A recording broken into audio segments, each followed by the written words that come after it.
Welcome to Christ witness studio. Praise the lord. ప్రభువైన యేసు క్రీస్తు శ్రేష్టమైన నామంలో మీ అందరికీ ప్రభు పేరట వందనాలు తెలియజేస్తున్నాను. నేటి వీడియోలో మరో అద్భుతమైన మిషనరీ బయోగ్రఫీతో మీ ముందుకు వచ్చాం. ఫ్రెండ్స్, బైబిల్లో ఎలియా ఎలీషా వృత్తాంతములో ఎలియా ప్రవక్త వెళ్ళి తన దుప్పటిని కేవలం ఎలీషా భుజము మీద వేయగానే అప్పటికే 12 అరకలను దున్నిస్తూ తానే ఒకదానితో దున్నుతున్న ఎలీషా అక్కడికక్కడే అన్ని విడిచి ఏలియాను వెంబడించాడు. తాను చేసిన దానికి ప్రతిఫలంగా దేవుడు రెండంతలుగా ఆత్మను ఆయనకిచ్చి ఆయన ద్వారా ఎన్నో అద్భుతాలు చేశాడు. నిజమే కదా ఫ్రెండ్స్, దేవుడు పిలిస్తే ఎవరైనా ఒక్క మాటకే లోబడాల్సిందే. అచ్చం ఇలాగే ఒక యవనస్తుడు దేవుని పిలుపు మేరకు స్వార్థికునిగా మారి మన భారతదేశానికి వచ్చి ఎందరికో స్వార్థ ప్రకటించి ఎందరినో దేవుని యొద్దకు నడిపించాడు. అలాగే బైబిల్ను హిందీ, ఉర్దూ, పానసనిక్, అరబిక్ ఇలా 4 భాషలోకి బైబిల్ తర్జుమా చేసి గొప్ప స్వార్థికుడిగా పేరుగాంచిన వ్యక్తి అతనే హెన్రీ మార్టిన్.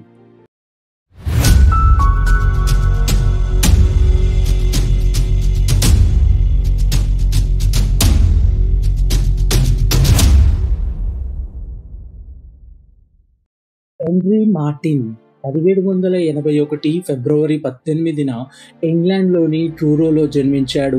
ఆయన తండ్రి పేరు జాన్ మార్టిన్. ఇతను గని కార్మికుడు. ఆ రోజుల్లో గని కార్మికుడు ప్రతి 4 గంటలకు ఒకసారి విశ్రాంతి తీసుకునేవారు. ఆ సమయంలో జాన్ మార్టిన్ గారు సమయం వృధా చేయకుండా చదువుకునేందుకు సమయాన్ని వాడుకునేవాడు. అలాగే ట్రూరోలో ఉన్న ఒక వర్తకుని దగ్గర గుమస్తాగా చేరాడు. జాన్ మార్టిన్ గారు శామ్యుయల్ వాకర్ అనే పాస్టర్ గారు నడిపించే సంఘానికి క్రమంగా వెళ్ళేవాడు. ఈ శామ్యుయల్ వాకర్ గారు 7 సంవత్సరాలు పాస్టర్గా పనిచేసి 800 మందికి ప్రభు యొద్దకు నడిపించి బాప్తీసం ఇచ్చాడు. అలా ఆ చర్చ్ సభ్యుడిగా జాన్ మార్టిన్ విశ్వాసమందు బలపడ్డాడు. జాన్ మార్టిన్ కుమారుడైన హెన్రీ మార్టిన్ బాల్యములో అప్పటికే ప్రపంచవ్యాప్తంగా అనేక మందికి దీవెనకరంగా ఆశీర్వాదకరమైన దైవజనుడు జాన్ వెస్లీ అనే దైవ సేవకుని ప్రసంగాల్ని విని బలపడుతుండేవాడు. అలా దైవభక్తిగా జీవితాన్ని జీవించేవాడు. మార్టిన్ గారి బాల్యములోని ఆయన తల్లి మరణించింది. తర్వాత హెన్రీ గారు తన 7వ ఏట ట్రూరోలోని గ్రామర్ స్కూల్లో చేరాడు. ఇతను శారీరకంగా బలహీనంగా ఉండేవాడు, కానీ తెలివితేటలలో చదువులో ఎప్పుడు ప్రథమ స్థానములో ఉండేవాడు. తన 16వ ఏట కేంబ్రిడ్జ్లోని సెయింట్ జాన్స్ కాలేజ్లో చేరాడు. ఆ రోజుల్లో ఆ కాలేజ్లో చేరిన వారిలో ఎక్కువ మంది మిషనరీలు అయ్యేవారు. అయితే హెన్రీ గారు తన తండ్రిని మెప్పించాలని కష్టపడి చదివాడు. ఎప్పుడు ఫస్ట్ మార్కులు తెచ్చుకునేవాడు. అలాగే హెన్రీ సోదరి షాలీ కూడా అదే కాలేజీలో చదివేది. అయితే ఒకరోజు ఎగ్జామ్లో పాస్ అయ్యి కాలేజ్లో అందరికంటే మంచి మార్కులు వచ్చాయని చెప్పి ఆ ఆనంద వార్తను చెప్పేందుకు గబగబా ఇంటికి వచ్చేసరికి తాను ఎవరికైతే చెప్పాలని అనుకున్నాడో, అంటే ఆయన తండ్రి చనిపోయాడు. తన ఆనందాన్ని పంచుకోవాలని ఆశించిన ఆ సమయంలో తన తండ్రి మరణించాడు. చిన్నప్పుడే తల్లి మరణించింది. తల్లి ప్రేమను ఎరగని హెన్రీకి ఇప్పుడు తండ్రి కూడా మరణించాడు. ఆ ఎడబాటును తట్టుకోలేక ఒంటరితనాన్ని జయించడానికి బైబిల్ చదవడం ప్రారంభించాడు. తన తండ్రిని మరచిపోవాలని, తన తండ్రి ఎడబాటును అధిగమించాలన్న ఉద్దేశముతో బైబిల్ను గంటల తరబడి తర్వాత కొద్ది రోజులకు మరలా కేంబ్రిడ్జ్ యూనివర్సిటీకి వెళ్ళాడు. హెన్రీ గారికి గణిత శాస్త్రములో మంచి పట్టు ఉండేది. కేంబ్రిడ్జ్ యూనివర్సిటీలో పట్టు సాధించిన వారు సీనియర్ ర్యాంగ్లర్ అనే కోర్సు చదివేవారు. ఆ కోర్సు చదివిన వాళ్ళు బ్రిటన్లో మేధావులుగా పరిగణించబడేవారు. అయితే హెన్రీ గారు ఆ కోర్సును పూర్తి చేశారు. ఇది ఇలా ఉండగా కేంబ్రిడ్జ్ యూనివర్సిటీలో చార్ల్స్ సిమియోన్ అనే పాస్టర్ గారు యువకులలో సేవా భారమును పెంపొందించుటకు కృషి చేసేవారు. యవనస్తులకు చక్కని వాక్యం బోధిస్తుండేవాడు, చక్కని మాటలు చెప్తుండేవాడు. ఆ సమయంలో హెన్రీ గారు ఆ ప్రసంగాలు విని ప్రభావితం చెందాడు. అలా నేను ఈ భూమి మీద జీవిస్తే యేసుక్రీస్తు ప్రభు కోసం జీవించాలి. ఆయన ప్రేమ సువార్త ప్రకటించడానికి నేను ఏం చేయాలి అనే ఆలోచన అతనికి కలిగినప్పుడు ఈ విషయాన్ని అతని సహోదరి అయిన శాలీకి హెన్రీ గారు ఉత్తరము ద్వారా తెలియజేశాడు. అప్పుడు తాను కూడా ఆత్మీయంగా ప్రేరేపిస్తూ ఉత్తరం రాసింది. తర్వాత హెన్రీ గారు డేవిడ్ బ్రైనార్డ్ అనే దేవుని సేవకుడు మిషనరీ యొక్క జీవిత చరిత్రను చదువుతున్నాడు. డేవిడ్ బ్రైనార్డ్ గారు అమెరికాలోని రెడ్ ఇండియన్స్ అనే వారి మధ్య దేవుని స్వార్థ ప్రకటించాడు. ఆస్ట్రేలియా, అమెరికా మధ్యలో న్యూ హైబ్రిడ్స్ ఐలాండ్స్లో ఉన్న అనేక మంది అనాగరికులకు దేవుని సువార్త చేసిన గొప్ప సేవకుడు. హెన్రీ గారు అతని పుస్తకాలని చదివినప్పుడు అతనిలో ఇంకా ఎక్కువగా సువార్త ప్రకటించాలని ఆశ పెరిగింది. అలా ఒకరోజు ఇలా ప్రార్థన చేశాడు, ప్రభువా, నీవు నన్ను ఎక్కడికి పంపినా నేను అక్కడికి వెళ్ళడానికి సిద్ధంగా ఉన్నాను. ఒకవేళ అరణ్యములో నివసించే క్రూరమైన భక్షకుల మధ్యకైనా సరే, ఒకవేళ ఏ విధమైన సౌకర్యాలు లేని అతి పేద ప్రాంతానికైనా సరే వెళ్ళడానికి నేను సిద్ధంగా ఉన్నానని తన కమిట్మెంట్ను దేవునికి తెలియజేశాడు. అప్పుడు లండన్లో ప్రారంభమైన ఒక కొత్త సొసైటీకి మిషనరీగా పనిచేస్తానని దరఖాస్తు పెట్టుకున్నాడు. అప్పుడు the society for machines to Africa and the east society వారు అతని దరఖాస్తును ఆమోదించారు. యూనివర్సిటీలో మేధావిగా ఎంచబడిన వాడు అన్యులకు స్వార్థ ప్రకటించుటకు వెళ్ళుటకు అవసరమా? వారికి ఎవరైనా చదువురాని సామాన్యుడైన సువార్త ప్రకటించవచ్చు కదా అని అందరూ అనుకున్నారు. అలాగే ఆయన సోదరి శాలి కూడా అనుభవం లేని హెన్రీ అనాగరికులకు ఎలా సువార్త ప్రకటించగలడు అని అనుకుంది. కానీ హెన్రీ గారు మాత్రం తాను నిలకడగా ఉండి సిద్ధపడుట ప్రారంభించాడు. తాను ఉపేక్షించుకొని జీవించాలని నిర్ణయించుకున్నాడు. 1803లో హెన్రీ మార్చిన్ గారు పాస్టర్గా అభిషేకించబడ్డారు. ఆ సమయంలో ట్రినిటీ చర్చ్ పాస్టర్గా ఉన్న సిమియోన్ గారికి అసిస్టెంట్గా పనిచేస్తూనే కేంబ్రిడ్జ్కి సమీపంలో ఉన్న లాల్వర్త్ అనే గ్రామంలో ఉన్న చర్చ్కి పాస్టర్గా పూర్తి బాధ్యత తీసుకున్నారు. విద్యలో హెన్రీ గారు రాణించారు, కానీ పాస్టర్గా పనిచేయుటకు చాలా కష్టపడవలసి వచ్చింది. దుర్మార్గులకు హెచ్చరిక ఇవ్వకపోతే ఆ దోషమును నీపై మోపుతాను అని ఎజెకియేలు 3:18 ఉన్న మాటను తరచు జ్ఞాపకము చేసుకునేవాడు.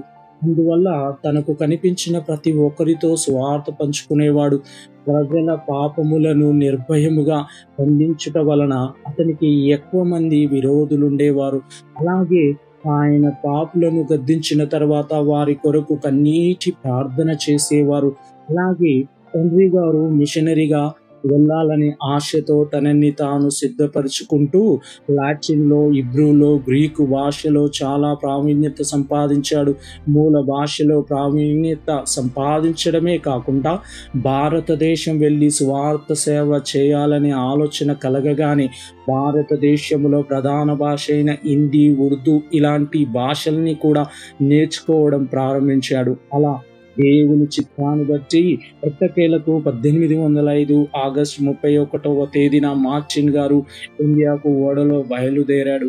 ఆ రోజుల్లో ఇంగ్లాండ్ నుండి కలకత్తాకు వచ్చుటకు 9 నెలలు పట్టేది. మార్చిన్ గారు ఎక్కిన ఓడ పేరు యూనియన్ ఈస్ట్ ఇండియా మెన్. అయితే మార్చిన్ గారు ఆ 9 నెలలు ఓడలో ఉన్నాడు.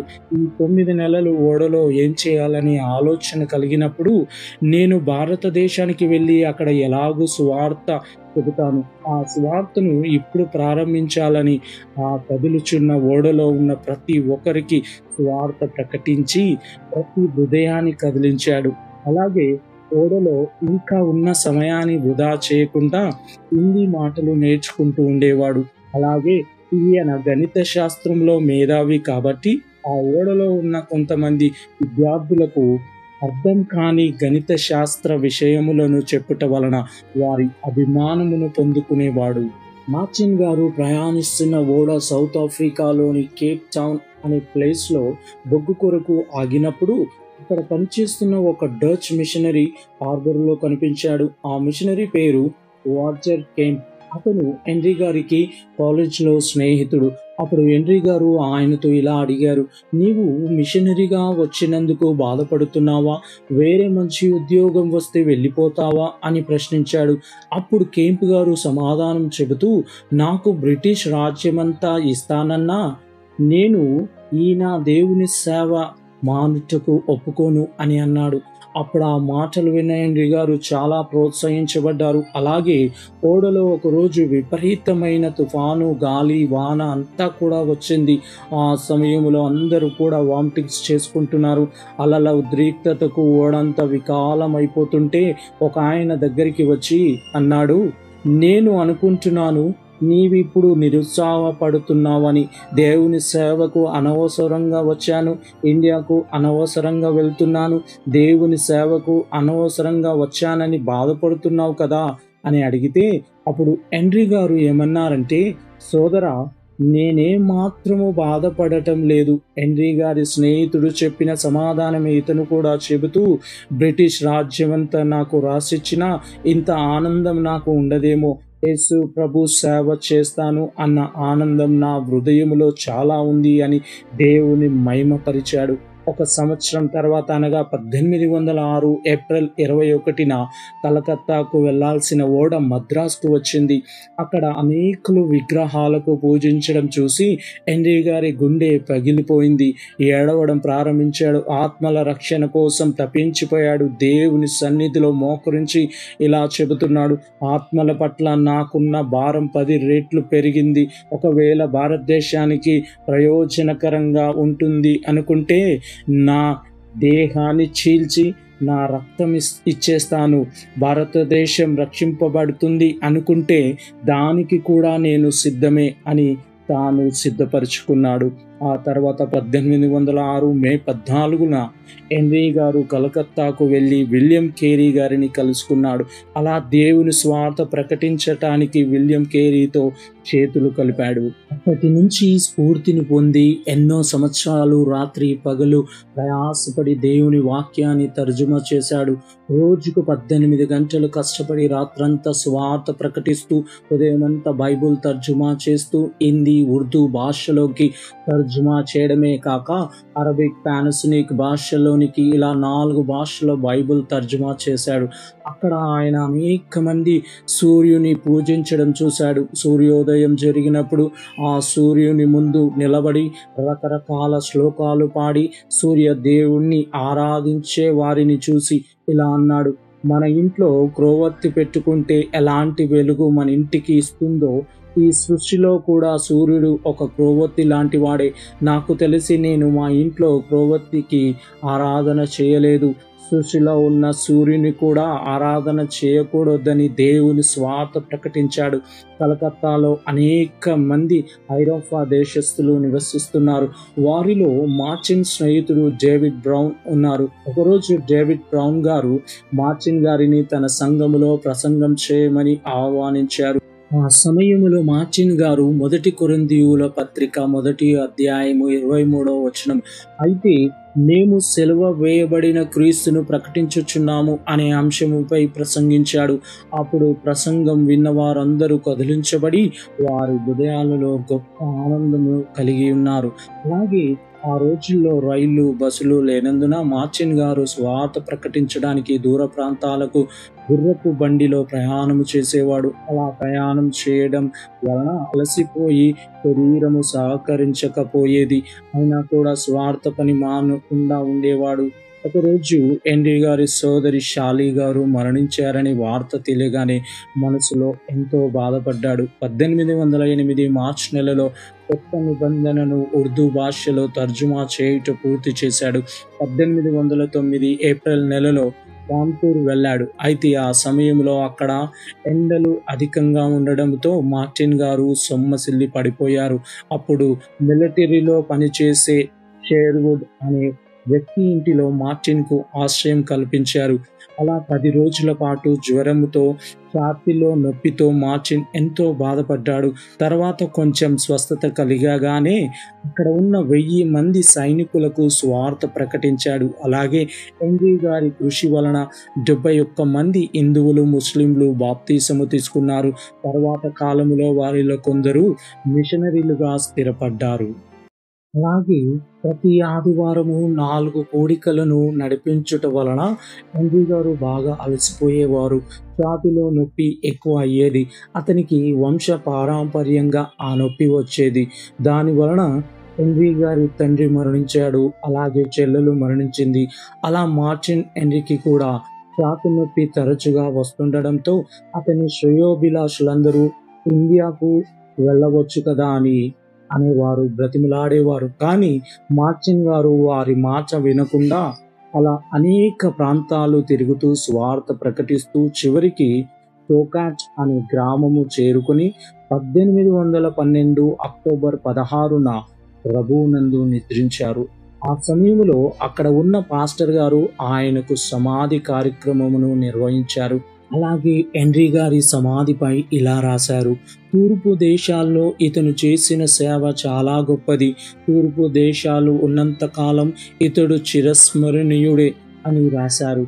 డియర్ ఫ్రెండ్స్, హెన్రీ మార్టిన్ గారు దేవుని స్వార్థ ప్రకటించడంలో, ఆయన కోసం వాడబడడంలో అతను చూపించిన చొరవ ఎంత గొప్పది అంటే 4 భాషల్లోనికి ఒక ఇంగ్లాండ్లో జన్మించిన ఫారినర్ అరబీ భాష, పానసనిక్ భాష, ఉర్దూ భాష, హిందీ భాష నేర్చుకొని ఆ భాషలోనికి బైబిల్ తర్జుమా చేసి నా దేవుడు ప్రేమను అందరూ తెలుసుకోవాలి, ఆయన చిత్తాన్ని ప్రతి ఒక్కరూ చదవాలి అనే ఆశతో తర్జుమా చేశాడు. ఫ్రెండ్స్, హెన్రీ గారు ఒక మాట అంటుండేవారు: దేవుడు మనకు అప్పగించిన బాధ్యతను ఎంత కష్టమైనా నెరవేర్చాలని. సో ఫ్రెండ్స్, మన ఆత్మీయ జీవితంలో కూడా ఎలాంటి బాధ్యతనైనా స్వీకరించి సమర్థవంతంగా చేసే విధంగా దేవుడు మనకి అట్టి విశ్వాసాన్ని దయచేయునుగాక. నిత్యము యేసుక్రీస్తు నామానికే మహిమ చెల్లునుగాక. ఆమేన్. మేము మా ఛానల్లో అందించిన ఇతర వీడియోలను కూడా చూసి మీ మిత్రులకు, శ్రేయోభిలాషులకు షేర్ చేయండి. ఈ వీడియో మీకు నచ్చినట్లయితే ఈ వీడియోపై మీ కామెంట్ను, అభిప్రాయంను పోస్ట్ చేయండి. ఇప్పటి వరకు మా ఛానల్ను సబ్స్క్రైబ్ చేయకుంటే వెంటనే సబ్స్క్రైబ్ చేసి కొత్త వీడియోల నోటిఫికేషన్స్ కోసం సబ్స్క్రైబ్ బటన్ ప్రక్కన ఉన్న బెల్ ఐకాన్ను క్లిక్ చేయండి. అందరికీ వందనాలు. Praise the lord. ఆమేన్.